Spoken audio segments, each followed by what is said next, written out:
สบายดีนะทุกคนมื้อนี้แม่นค่อยจะพาทุกคนมาถอนเงินจากแอปตัวนี้เลยเนาะสำหรับผู้ใดที่อยากมีรายได้เข้ามาหรือว่าอยากจะสร้างรายได้เสริมเนาะก็สามารถเฮ็ดตามคลิปสอนได้เลยเนาะแต่ว่ามื้อนี้ข้อยจะพาทุกคนมาเบิ่งวิธีการถอนนำกันเนาะว่ามันสามารถถอนได้แท้บ่สำหรับแอปตัวนี้เนาะก็คือแอปตัวนี้เลยสำหรับผู้ใดที่อยากจะลิ้นเนาะก็สามารถติดต่อได้เนาะเดี๋ยวค่อยจะสอนทุกคนมาลิ้นนำกันเนาะตอนนี้ก็อัดคลิปอยู่นอกนะทุกคนลมพัดฝนกำลังจะตกเนาะโอเคเฮามาเข้าแอปกันเลยเนาะกดเข้าไปปุ๊บหลังจากนั้นเฮามาเช็คเบิ่งคะแนนตอนนี้ของแอปมีคะแนนอยู่ที่ 111,000 กว่าพอยต์เนาะก็ถือว่าการถอนขั้นต่ำก็ 100,000 คะแนนเนาะทุกคนสำหรับแอปตัวนี้เนาะเดี๋ยววิธีการถอนเดี๋ยวจะถอนให้เบิ่งเลยกดเข้าไปที่แต้มตัวนี้เนาะปึ๊บแล้วก็มากดถอนตอนนี้เนาะสำหรับผู้ใดที่อยากจะลิ้นแอดก็จะสอนวิธีการผูกบัญชี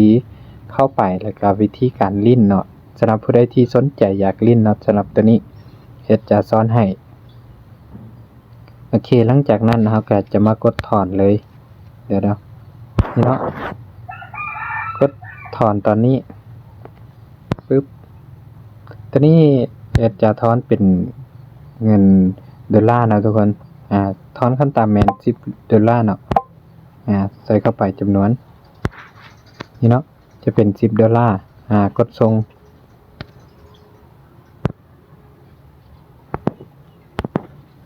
นี่เลยกดส่งเนาะปึ๊บแล้วก็กดยืนยันเนาะหลังจากนั้นใส่รหัสถอนเงินที่ทุกคนตั้งไว้ตอนทะบิดเนาะตัวนี้ตอนเฮาลิ้นใหม่ๆมันจะให้เฮาตั้งรหัสถอนเงินเนาะก็ต้องได้จื้อเนาะตัวนี้สำคัญที่สุดเลยโอเคเนาะหลังจากนั้นเฮาก็จะมาป้อนรหัสถอนเงินของเฮากันเลยสำหรับรหัสตัวนี้แอดจะขอปิดเนาะโอเ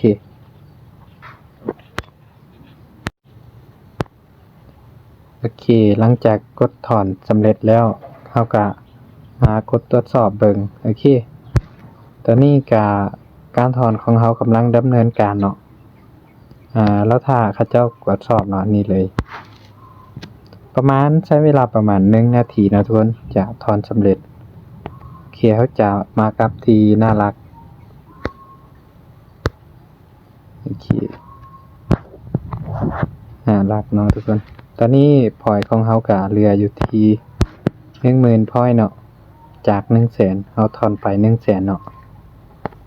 โอเคเนาะก็มาเบิ่งการถอนเนาะนี่เลยการถอนของเรากำลังดำเนินการเนาะไม่เจรอท่านะทุกคนรอท่าเงินเข้าอย่างเดียวโอเคนะทุกคนเตือนก็ได้แจ้งเตือนเข้ามาว่าการถอนเงินของเฮาแม่นสำเร็จเนาะทุกคนนี่เลยถอนเงินสำเร็จ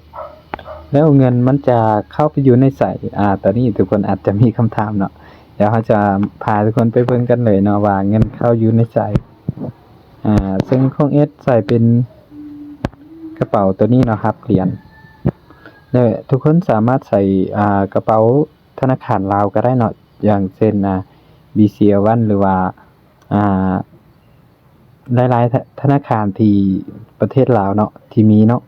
ระบบจะรองรับทุกธนาคารเลยตัวนี้สำหรับผู้ใดที่บ่มีกระเป๋าเหรียญเนาะสามารถถอนเป็นเงินกีบโดยตรงได้เลยแต่มันจะหักค่าธรรมเนียมค่อนข้างที่จะสูงนะทุกคนโอเคได้นะทุกคนถอนได้แท้เนาะ10เหรียญจะตกอยู่ที่221,000เนาะเนื่องจากเรทมันค่อนข้างที่จะโอเคอยู่เนาะช่วงนี้โอเคนะทุกคนสำหรับคลิปวิดีโอนี้ก็จะมีประมาณนี้เนาะสำหรับผู้ใดที่อยากสร้างรายได้ฟรีหรือว่าสร้างรายได้เสริมออนไลน์เนาะโดยที่บ่ต้องลงทุนก็สามารถเฮ็ดตามที่แอดแนะนำได้เลยสำหรับผู้ใดที่อยากจะมาเริ่มเฮ็ดเนาะสามารถติดต่อได้ เดี๋ยวเอสจะเปะเบอร์ WhatsApp ไปให้ทุกคนสามารถติดต่อได้เนาะเพื่อมาเรียนรู้วิธีการสร้างรายได้นำกันเนาะทุกคนโอเคคือว่าทอนได้เทศเนาะทุกคนสำหรับแพลตฟอร์มนี้เดี๋ยวตัวอย่างจะมีคนลาวเข้ามาลินหลายอยู่เนาะทุกคนหลายพอสมควรเลยตัวนี้มันจะเป็นคนลาวโอเคสำหรับผู้ที่วางเวียกวางงานเนาะสามารถมาสร้างกำไรได้เนาะจากแพลตฟอร์มการไลฟ์สดตัวนี้เนาะทุกคนสำหรับผู้ใดที่บ่มีบัญชีก็แอดจะรับถอนให้เนาะทุกคนโอเคสำหรับคลิปวิดีโอนี้ก็มีประมาณนี้เนาะอย่าลืมกดติดตามไว้นะทุกคนเพื่อบ่พลาดคลิปวิดีโอในภายหน้าเนาะทุกคนสบายดีทุกคน